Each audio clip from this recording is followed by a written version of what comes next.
Mas eu quero convidar você a abrir sua Bíblia em primeiro livro de Samuel, capítulo 17. Nós leremos do versículo 41 a 51. 1 Samuel 17, 41 a 51. E diz assim a palavra do Senhor: enquanto isso, o filisteu, com o seu escudeiro à frente, vinha se aproximando de Davi. Olhou para Davi com desprezo. Viu que era só um rapaz, ruivo, de boa aparência, e fez pouco caso dele. Disse ele a Davi: por acaso eu sou um cão, para que você venha contra mim com pedaços de pau? E o filisteu amaldiçoou Davi, invocando seus deuses, e disse: vem aqui, e te darei a sua carne, as aves do céu e os animais do campo. Davi, porém, disse ao filisteu: você vem contra mim com espada, com lança e com dardos, mas eu vou contra você em nome do Senhor dos Exércitos, o Deus de Israel, o Deus dos exércitos de Israel, a quem você desafiou. Hoje mesmo o Senhor o entregará nas minhas mãos, eu o matarei e cortarei a sua cabeça. Hoje mesmo darei os cadáveres do exército filisteu às aves do céu e aos animais selvagens, e toda a terra saberá que há Deus em Israel. Todos os que estão aqui saberão que não é por espada ou por lança que o Senhor concede vitória, pois a batalha é do Senhor, e Ele entregará todos vocês em nossas mãos. Quando o filisteu começou a vir na direção de Davi, Davi, correu para a linha de batalha para enfrentá-lo. Tirando uma pedra do seu alforje, arremessou-a com a tiradeira e atingiu o filisteu na testa, de tal modo que ela ficou encravada, e ele caiu, dando com o rosto em chão. Assim, Davi venceu o filisteu com uma tiradeira, ou uma funda de pedra, que atira pedra, sem espada na mão, derrubou o filisteu e o matou. Davi correu, pôs os pés sobre ele, e desembainhando a espada do filisteu, acabou de matá-lo, cortando-lhe a cabeça com ela. Quando os filisteus viram que o seu guerreiro estava morto, recuaram e fugiram. Um texto sangrento, né, pela manhã? Eu fico imaginando a cena. Davi, um rapaz franzino, subindo sobre o peito daquele filisteu que estava sobre os seus pés. Ele pega a espada do próprio filisteu, passa a faca. Às vezes nós nos perguntamos por que é que Deus permite que se use da violência. Por que que Deus, inclusive, fortaleceu Davi para que ele vencesse um gigante, um filisteu? E o que que isso tudo tem a ver com o início de ano, com um janeiro, um começo, novas oportunidades? De maneira bem breve eu posso dizer que coisas materiais no Antigo Testamento, como esta, uma batalha física, tem a intenção sempre de nos mostrar que há uma batalha maior sendo vencendo. Coisas materiais no Antigo Testamento mostram coisas espirituais no Novo. A mensagem que a Bíblia quer passar numa batalha como esta é bem simples, que assim como o Senhor vence uma batalha contra o homem, assim também o Senhor, porque é o Senhor quem luta por Davi aqui, vence as lutas contra os nossos maiores inimigos, contra o diabo, contra a morte e contra todos esses inimigos, o Senhor Jesus já venceu. Mas eu quero não ir para esta vertente do texto bíblico. Eu quero perceber uma lição secundária que esse texto me traz. Quero que vocês percebam comigo, meus irmãos. Se você conhece um pouco da história de Davi, você sabe que Davi provavelmente aqui tinha entre 16 e 22 anos. Não muito mais do que isso. O nosso texto bíblico diz que ele era um moço, um rapaz franzino, não é? Um simples, talvez um pós-adolescente, um quase jovem. E lá estava ele, iniciando a sua grande história. Porque a história de Davi já começou há muito tempo antes. Mas naquele momento, ele teria uma grande oportunidade. Aliás, eu quero lembrar justamente a frase de Demóstenes, um filósofo da antiguidade, que disse: pequenas oportunidades são muitas vezes o começo de grandes empreendimentos. Nós estamos diante de um rapaz que estava na sua casa, trabalhando, um pastor de ovelhas, um menino que foi criado para cuidar de animais, de ovelhas, mas que de repente recebe em sua casa a visita de um profeta, Samuel. E Samuel procura, em nome do Senhor, aquele que seria um dia o rei de Israel. Diz a história bíblica que Samuel começa a olhar do mais velho ao mais novo filhos de Jessé. E ele pensa que seria o filho mais forte, o filho mais alto, o filho mais velho, e Deus diz: não é nenhum destes.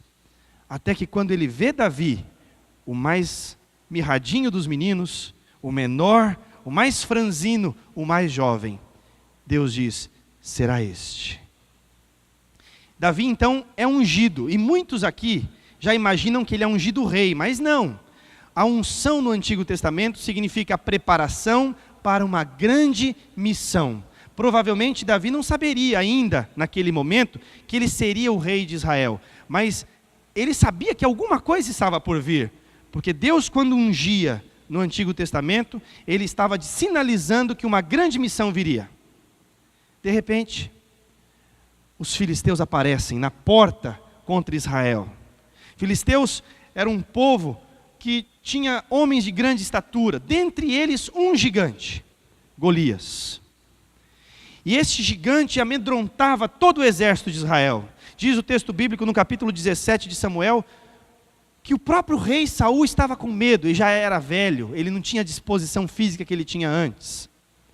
E ele começa a procurar alguém para lidar com aquele filisteu. O pai de Davi, Jessé, o chama e diz assim: meu filho, pega uma marmita, leva para os seus irmãos, um pouquinho de farinha, um pãozinho novo, pega esses ovos, leva para o capitão de guerra. É importante que eles estejam bem alimentados para uma missão como essa. Leve. E meus irmãos, Deus usa uma pequena oportunidade como esta, de levar marmita ao exército, aos seus irmãos, para transformar Davi num grande herói. Sabe o que isso me remete? Pequenos começos geram grandes oportunidades, grandes empreendimentos. Aqui na igreja mesmo, eu conheço jovens que começaram a trabalhar esse ano, simplesmente porque resolveram participar dos Homens de Valor. Viram uma reunião de igreja, uma coisa simples, mas aqui conheceu pessoas que precisavam de alguém e de repente estão trabalhando. Famílias que se reúnem de repente em festas, em momentos oportunos, pequenas coisas. Vem aqui em casa hoje, eu vou à sua amanhã, e de repente os filhos começam a namorar. Grandes coisas surgem de pequenas oportunidades, de coisas simples que a vida nos dá. Outro dia, conversando com uma senhora aqui da igreja, ela disse que resolveu fazer uma bondade, ajudando uma vizinha. E essa vizinha, de maneira muito generosa, depois abençoou a vida dela como ela nunca esperaria. Pequenas coisas que geram grandes oportunidades. Bom é pensarmos nessas pequenas coisas, quando o Senhor faz parte dessas pequenas coisas na nossa vida. Davi tinha o privilégio de saber que o Senhor estava com ele. Ele foi ungido. Nós não precisamos mais sermos ungidos para saber que o Senhor Jesus está conosco, porque o Espírito Santo já está conosco. Mas Davi sabia que Deus estava com ele. E diante daquela grande oportunidade, um grande desafio de ver um homem falando mal do Deus de Israel, do povo desse Deus, então Davi se identifica e resolve abraçar essa oportunidade, transformando-a num grande empreendimento. Por isso, quero trabalhar com os irmãos esta manhã, que no Senhor todo começo tem os seus próprios desafios. E a primeira coisa que eu quero destacar aqui, esses desafios, isso porque o inimigo pode ser muito maior do que o esperado. Para pensar. O texto bíblico faz questão de sugerir uma comparação. Por mais de 2 vezes o texto está dizendo assim: Davi era jovem, era moço, era franzino. Se fosse na minha época de adolescente que esse texto bíblico estivesse sendo escrito, provavelmente ele diria assim: Davi era um fracote. É a Bíblia freestyle do Luiz. Davi era uma pessoa fraca, limitada. Mas ao passo que Davi era fraco, limitado, um rapaz, o seu inimigo quem era? Um homem que cresceu nas batalhas na Filístia. Um homem de estatura muito grande, um gigante. Um homem extremamente capaz, um guerreiro. Davi sabia disso. Golias sabia disso. Saul sabia disso, o rei de Israel sabia. De modo que no versículo 33 de 1 Samuel, capítulo 17, o próprio Saul diz assim: meu filho, você não tem condições de lutar contra este filisteu. Você é apenas um rapaz e ele é guerreiro desde a mocidade. Você não tem condições. Mas Davi, ungido para uma grande missão, pensou: não sou eu que vou lutar contra ele. O Senhor que vem ao meu nome. Eu não quero defender a minha honra, eu quero defender a honra do meu Deus. E lá no versículo 45, Davi responde: você, Golias, pode vir contra mim com escudos, com lança e com dardos, mas eu vou contra você com o nome do Senhor dos Exércitos. Essa era a convicção de Davi. Enquanto que Davi era um gigante, Golias era um gigante, Davi um baixinho, um guerreiro habilidoso e um humilde pastor de ovelhas. Um homem versus um menino, e um menino que todos desprezavam, enquanto que este homem todos honravam. Há uma nítida comparação entre esses dois aqui. Mas sabe o que isso significa? Significa que Deus usa os humildes, os fracos, aqueles que se reconhecem como fracos. Vocês não acham que Davi não sabia das suas próprias limitações?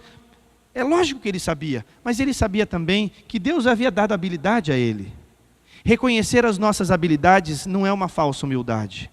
Davi mesmo vai dizer: não, eu aprendi a usar uma funda, eu defendia o meu rebanho de urso, eu defendi de leões.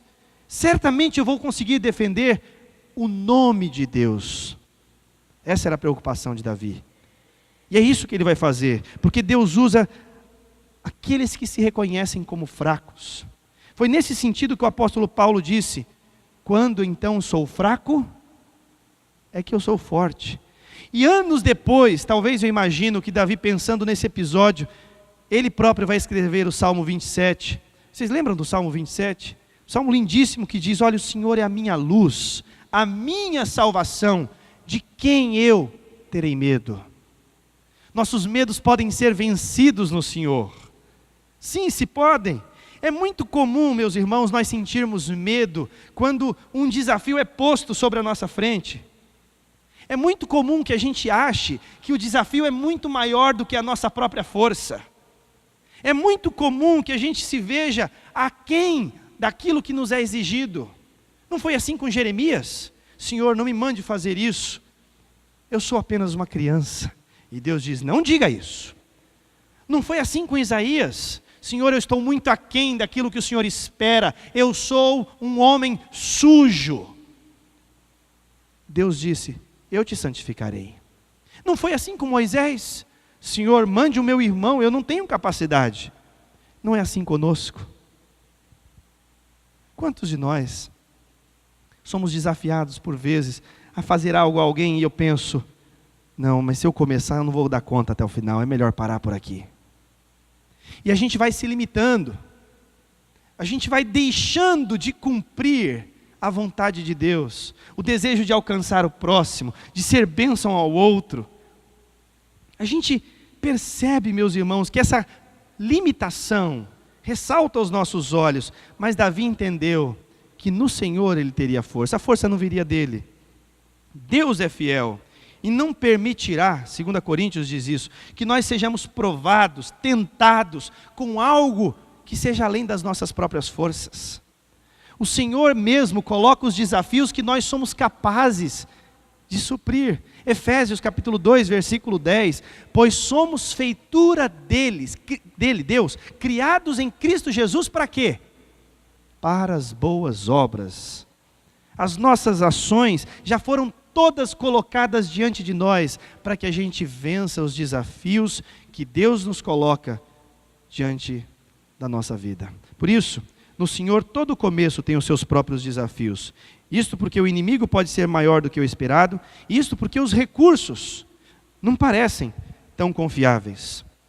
Notem a distância discrepante das armas de Davi e de Golias. Golias, espada, dardos, lança. Davi, uma funda. Sabe o que é uma funda? É um pedaço de pano, uma espécie, é que estilingue é assim, né? A funda, você segura a pedra no meio daqueles dois panos, tem um alforjezinho aqui, você pega isso e você gira, e quando você solta uma parte dos panos, a pedra vai em direção. E é interessante porque ela acertou justamente um lugar específico em Golias, né? Veremos já. Notem que Davi pega 5 pedras. Somente 5 pedras. Porque a alforje pesa, não é? Primeiro tentam vestir ele com armadura, e ele não se mexe bem. E dizem, ó, ele mesmo reconhece, olha, eu não consigo me mexer com isso, eu não fui criado para usar isso. Tira tudo, ele vai com um cajado e uma funda. De modo que o próprio Golias olha para ele, você está pensando que eu sou um cachorro para você vir para cima de mim com um pedaço de pau? Com umas pedrinhas? A soberba precede a queda. Mas lá estava ele, os dois, olhos nos olhos, com as suas armas em mãos. As armas simples, as chances pequenas, mas quando colocadas nas mãos do Senhor, pequenos recursos se tornam grandes habilidades, se tornam grandes oportunidades. Quantos acampamentos nós já fizemos nessa igreja, com quase nada de recursos, e de repente todos voltam felizes, os recursos parecem que se multiplicam, e Deus muitas vezes, nunca meus irmãos, nunca, eu vou dizer para vocês, nós deixamos de fazer qualquer coisa, por uma questão financeira, por exemplo, porque nós entendemos que o Senhor que nos chama, é o Senhor que financia a obra. Com isso eu não estou dizendo que eu vou gastar mundos em fundos. Deus nos manda a ser bons administradores do que temos e somos. Mas a gente precisa crer que o Senhor há de suprir nossas necessidades e tornar os nossos pequenos recursos grandes. Às vezes, lembra da viúva de Serepta? Quase nada de trigo, de repente, não falta. Quase nada de azeite, de repente, não falta. Recursos limitados, pequenos, produzem em nós uma dependência grande do Senhor Jesus. É quando a gente se vê aquém das nossas condições, que a gente para fazer a única coisa que nós deveríamos fazer sempre, todas as vezes, em todos os momentos da vida: orar. Uma vez eu conversei com uma missionária que ela disse assim: Luiz, vocês quando ficam doentes no Brasil, a primeira coisa que vocês fazem é correr para o médico, vão na farmácia, compram um remedinho, vocês têm muitos recursos, isso é graça de Deus. Nós aqui na África não temos grandes recursos. Quando uma pessoa cai com febre amarela, sabe o que nós fazemos? A única coisa que nós podemos fazer: orar. Porque a ausência de recursos nos torna mais dependentes do Senhor. O nosso desafio aqui no Brasil é, apesar do grande recurso que Deus nos dá, também aprendermos a ser dependentes do Senhor. O começo tem os seus desafios para que a gente saiba que por mais que tenhamos ou não recursos, nós precisamos ser dependentes do Senhor. E Davi foi, porque ele disse: eu vou contra ti em nome do Senhor. No Senhor, todo começo tem os seus próprios desafios. Isso porque o inimigo pode ser maior do que o esperado, os recursos não parecem ser tão confiáveis, e porque a vitória é uma simples questão de tempo. Mas eu não quero que os irmãos pensem que a vitória é aquilo que nós esperamos. No caso de Davi, a vitória certamente era ganhar de Golias. Mas a vitória para nós é alcançar os objetivos que o Senhor tem para nós. Às vezes a nossa vitória é perder. Às vezes a nossa vitória é sofrer. Sim, às vezes a nossa vitória é ser muito realizado. Talvez seja. Mas Deus encaminha o tipo de vitória que nós precisamos. Diz o texto bíblico que Davi pegou o seu alforje, tirou a pedra e a atira com aquela funda em direção a Golias. E Deus conduz aquela pedra na testa de Golias. A armadura dos filisteus é aquele tipo de armadura que deixava o rosto livre, né? Uma espécie de oca de índio, vocês já viram? É um pedaço de metal que cobria e deixava essa parte do rosto livre. Então é por isso que ele acerta a testa, porque havia espaço para que a pedra passasse e acertasse bem na testa de Golias. Diz o texto que a pedra inclusive finca e ele cai. Tamanha a pressão e a força com a qual ela foi arremessada. E antes que ele acordasse, que provavelmente Davi sabia que ele não tinha morrido. Um homem daquele tamanho, uma pedrada daquela, derrubava, mas não matava. Foi por isso que ele sobe sobre ele e corta a sua própria cabeça. Mas o fato é, Deus usou os recursos que Davi possuía. Deus sabia a diferença entre Davi e o gigante. Mas Davi sabia que a sua força vinha do Senhor. E quando nós fazemos, quando nós andamos, quando nós planejamos a nossa vida com base na vontade do Senhor, a vitória, que não é o que eu espero, a vitória que é o completar da vontade de Deus sobre a nossa vida, é uma questão é uma questão certa e questão de tempo. Diz o texto bíblico que há 40 dias Golias ofendia o povo de Israel. 40, né, no Antigo Testamento é um número de grandes desafios, é um número de grande luta. E é por isso que há 40 dias ele sofreu provocações, mas foi numa questão de horas que Davi venceu Golias. Percebem a discrepância mais uma vez? Muitos dias de problema, a resolução vem em minutos. Meus irmãos, quem batalha na dependência do Senhor, sempre vence. Quem luta, quem confia no poder do Senhor, sabe da luta que tem em volta, mas certamente confiando no Senhor, é capaz da gente vencer esses desafios. A gente pode se agigantar diante das lutas que nós temos, dos desafios que nos são propostos, quando a nossa força vem do Senhor. Quem se entrega e se coloca debaixo da vontade de Deus, certamente será abençoado. Agora é importante nós lembrarmos que a maior de todas as batalhas da nossa vida já foi vencida pelo Senhor Jesus. A batalha contra a morte, o Senhor Jesus venceu quando Ele ressuscitou. A batalha contra o pecado, o Senhor Jesus venceu quando verteu sangue puro em nosso favor. As únicas batalhas que nós jamais seríamos capazes de vencer, Jesus venceu por nós. Agora eu lhe pergunto, se as mais difíceis lutas da nossa vida já foram vencidas, você não acha que as coisas mais fáceis não serão da mesma forma colocadas no seu devido lugar? O mesmo Deus que nos acompanha, nos fortalece, nos orienta, é o Deus que nos supre em força para lidar com os desafios do nosso começo. Por isso, entrega o teu caminho ao Senhor, confia nele, e o mais, Ele fará. Meus irmãos, eu quero concluir. Olha as palavras de Davi, versículo 47.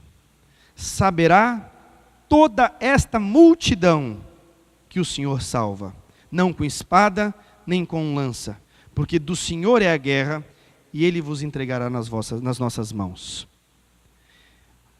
Davi não queria vencer para o seu próprio bem. Davi não queria trazer para si louro algum. O que Davi queria era glorificar o nome de Deus. Para isso nós existimos.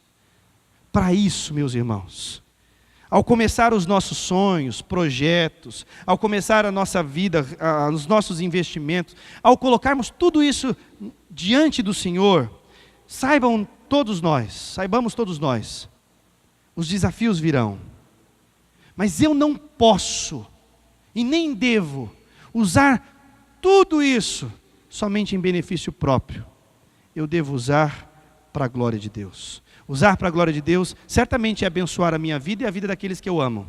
Mas é também olhar além do muro de casa. É olhar para este mundão que nos cerca e saber que o Senhor nos acompanha e tem demandas lá fora que é nossa responsabilidade. Tem pessoas que precisam conhecer esse Deus Senhor da guerra. Há pessoas que carecem desse testemunho que nós somos capazes de dar. Há pessoas que esperam ansiosamente, sem saber que a salvação vem do Senhor Jesus. Que a gente leve isso e saibamos confiar, porque do Senhor é a vitória. Nós não vamos com paus e pedras, nem com lanças e dardos, mas nós guerreamos em nome do Senhor. Amém. Vamos ficar de pé, vamos orar. Senhor Deus Todo-Poderoso, nós nos colocamos à Tua disposição, ó Deus, porque o Senhor nos chamou. Nós somos soldados do Teu grande exército. Nós somos filhos, ó Deus, desse Pai amoroso, que nos conclama a ir em busca dos nossos irmãos. Muitos começos são planejados, muitas lutas são almejadas, mas o Senhor, ó Deus, é o Senhor que deve ir à frente. Fazer conforme a Tua vontade, abrir as portas que Tu desejas e fechar aquelas que o Senhor espera. O Senhor é o Pai que precisa ir acima de nós, mentoreando o nosso caminho, iluminando a nossa mente, precisa ir ao nosso lado, ó Deus, para que nós saibamos reconhecer que sem o Senhor conosco, nós não possamos fazer nada. Precisará por vezes ao longo do ano, Pai, nos fortalecer, nos empurrando atrás de nós, com a Tua mão forte, suprindo nossas carências e as nossas necessidades.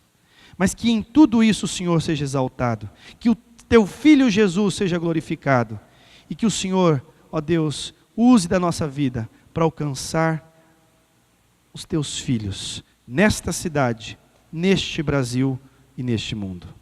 Essa é a nossa oração, esse é o nosso desejo. E que a graça poderosa do Senhor Jesus Cristo, o amor de Deus, nosso Pai, as consolações do Espírito Santo de Deus, Senhor nosso, estejam conosco, hoje e para todo sempre, no fortalecimento dos planos e dos sonhos que serão feitos no Senhor, hoje e sempre. Amém.